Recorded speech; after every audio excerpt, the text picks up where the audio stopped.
Hello, আসসালামু আলাইকুম। আজকে আপনার দেখাবো আমি যে বাসায় থাকি সেই বাসায় ছাদ বাগানটা। এই যে দেখেন, এটা হচ্ছে মরিচ গাছ। এখানে অসংখ্য মরিচের ফুল ধরেছে। এটা হচ্ছে মালটা গাছ। এই যে দেখেন, এখানে মালটা দেখা যাচ্ছে, কি সুন্দর দেখাচ্ছে ফলগুলোকে। এই যে এটা হচ্ছে আম গাছ। এটাও হচ্ছে মরিচ গাছ। এখানেও দেখেন অনেক মরিচ হয়েছে। এই যে মালটা গাছে দেখেন মালটা ধরেছে। এই যে কতগুলো মালটা। এই যে এটা হচ্ছে ঢেঁড়স গাছ। এই যে ঢেঁড়স এসেছে, এই যে ঢেঁড়স হচ্ছে। সাথে এটা হচ্ছে কুমড়া গাছ, মিষ্টি কুমড়া। সাথে দেখা যাচ্ছে করলা গাছ উঠেছে। এটা একটা বলতে গেলে ছোটোখাটো একটা বাগানের মতোই, দেখতে খুব সুন্দর লাগে। এই যে এখানে দেখেন মিষ্টি কুমড়ার জন্য জাংলা দেওয়া হয়েছে।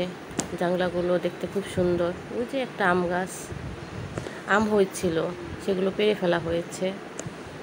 আর এই যে নিচে দেখেন, এখানে আছে অনেকগুলো লেবু গাছ, অনেকগুলো লেবু হয়েছে। এই যে দেখেন লেবুগুলা দেখতে কত সুন্দর লাগছে। দেখতে কি সুন্দর, মাশাআল্লাহ, অনেক সুন্দর দেখাচ্ছে গাছগুলো। তার মধ্যে বৃষ্টি পেয়ে যেন পাতাগুলো আরও সুন্দর দেখাচ্ছে লেবু গাছগুলোকে। অনেকগুলো লেবু হয়েছে গাছগুলোতে।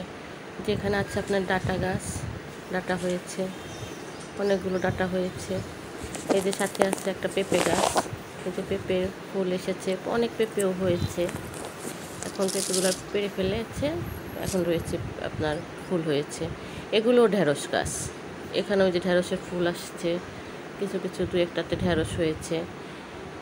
এই যে এটা হচ্ছে আপনার আনার গাছ, মানে ডালিম গাছ। এই যে এটা হচ্ছে কলা গাছ, এটা হচ্ছে ডালিম গাছ। ডালিম ছিল, পেড়ে ফেলা হয়েছে। এই যে কলা গাছটা দেখেন।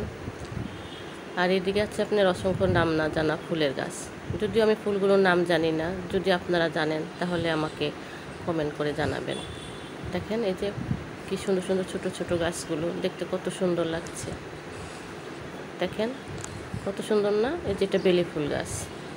এই যে এখানে একটা পেঁপে গাছ, ওইখানে আছে আপনার একটা মেহেদি গাছ, ওখানে আছে আপনার একটা নিম গাছ, নিম পাতা। ওই যে নিম পাতাগুলো ঝরে গিয়েছিল বৃষ্টি পেয়ে, পাতাগুলো হচ্ছে আবার।